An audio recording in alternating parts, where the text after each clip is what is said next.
biggest motivation and drive for me is to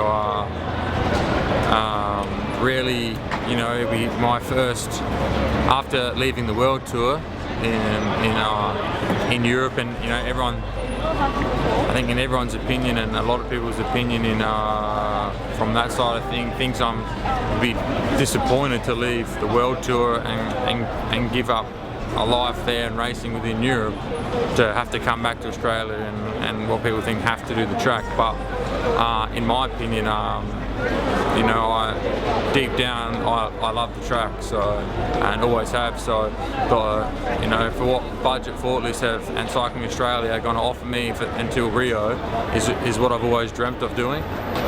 And I think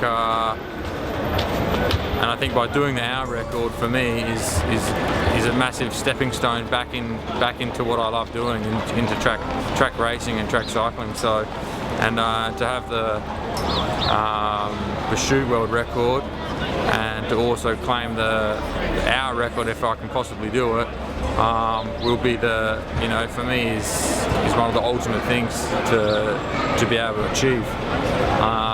And after that, I think for myself there will only be one thing left to do on the track, and that's to win Olympic gold in the Thingsby shoot.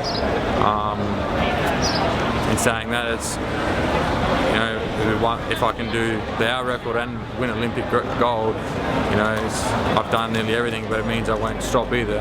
I'll continue. But to have people behind me now, like Tim Decker and Budget Forklifts and Cycling Australia from 1st of January next year, is, for me, is it gelled it all together and brought everything together that I've always wanted, and that's to live in Australia and race the road and the track. The hour record's the iconic benchmark within cycling. We've seen the greats of the sport do it, Copy, Merckx. In the 90s there was an amazing period with Indurain, Rominger, Boardman, Aubry. It was extraordinary.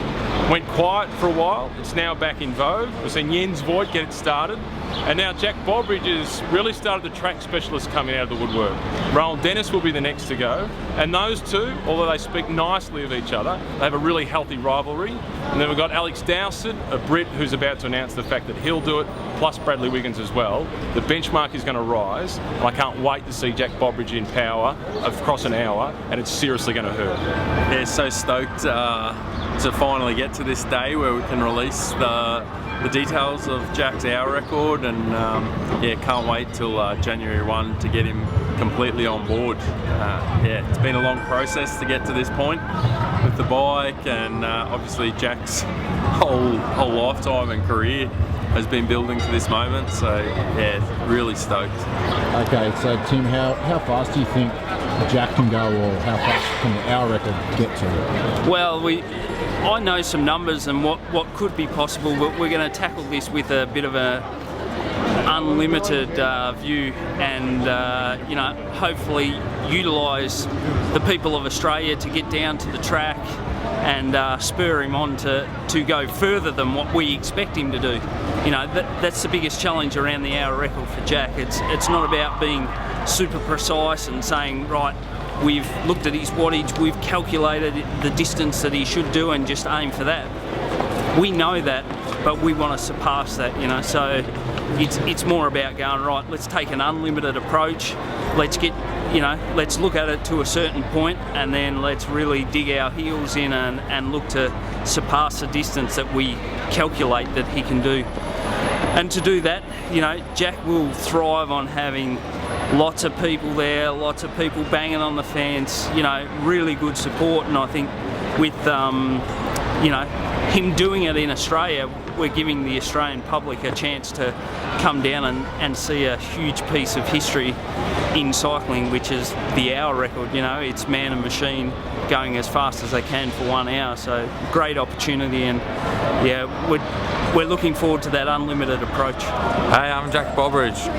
Join me on my quest to break the hour record on the 31st of January 2015 with Budget Forklifts and Cycling Australia. Get on board, get down to the Disc Velodrome on January the 31st in the afternoon. It'll start at around 4:30. You need to be down there by the thousands. You need to be cheering. You need to be down to see a bit of cycling history, and hopefully you can break a record that will stick around for some time. join us on the 31st of January where Jack Bobridge of Team Budget Forklifts takes on the world hour record at the Disc Velodrome.